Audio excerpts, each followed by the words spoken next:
Good evening, everyone.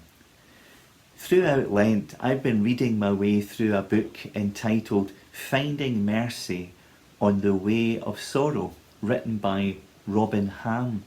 It's a daily devotional through the book of Lamentations, and I found it to be so helpful, so challenging and encouraging.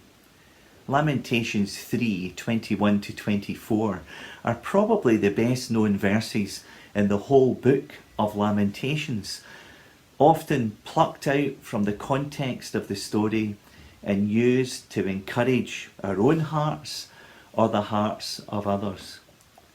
But when you read these verses within the context of the story of Lamentations, they make for even more powerful reading and reflection. The truths of these verses remain in times of sorrow and darkness, as well as in times of joy and light. It was a devastating time in the life of God's Old Testament people, as they found themselves in a place of judgment from God due to their own sins, failings, and rebellion against Him. The Babylonians had taken God's people into exile, and for those left in Jerusalem, the scene was a devastating one. Jerusalem lay in ruins, utterly ravished by their enemies. And what the writer sees with his eyes and feels with his heart is despair and desolation. Yet from this place of despair and desolation, he looks to God and he speaks incredible words of faith. Chapter 3 verses 21 to 24 say, "Yet this I call to mind, and therefore I have hope. Because of the Lord's great love, we are not consumed, for his compassions never fail. They are new every morning. Great is your faithfulness. I say to myself, the Lord is my portion. Therefore, I will wait for him." So what does he call to mind?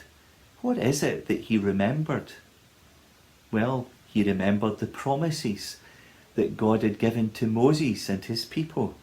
Exodus 34 verse 6, "And he passed in front of Moses proclaiming, the Lord, the compassionate and gracious God, slow to anger, abounding in love and faithfulness." It's because God is faithful to his promises and therefore cannot deny himself that the writer says, because of the Lord's great love, we are not consumed. The Lord is my portion. Therefore, I will wait for him. What a cry of faith and truth in the midst of darkness, dangerous and difficult times. And this is the truth of Easter for us.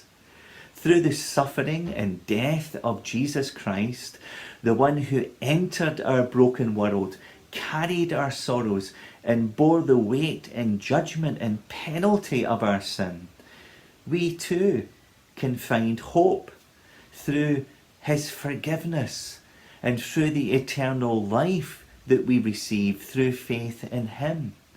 It is in and through Jesus Christ alone that we find mercy on the way of sorrow. As we make our way through this week to Good Friday, when we call to mind and remember the suffering and death of Jesus, Holy Saturday and the darkness of his grave and his separation from God, then Easter Sunday, when we remember his sin-crushing and death-defeating resurrection, we have hope.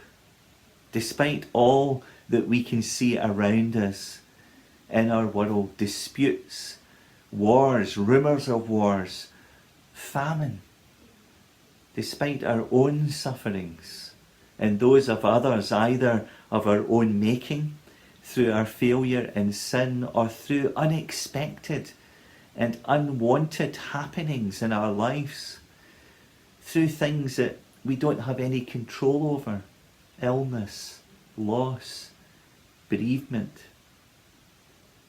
and also the worry and disappointment and uncertainty all these things cause. Because of Jesus, we are not without hope.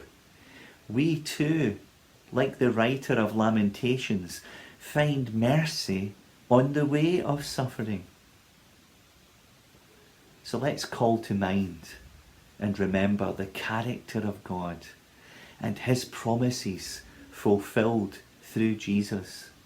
Because of the Lord's great love, we are not consumed, for his compassions never fail. They are new every morning. Great is your faithfulness.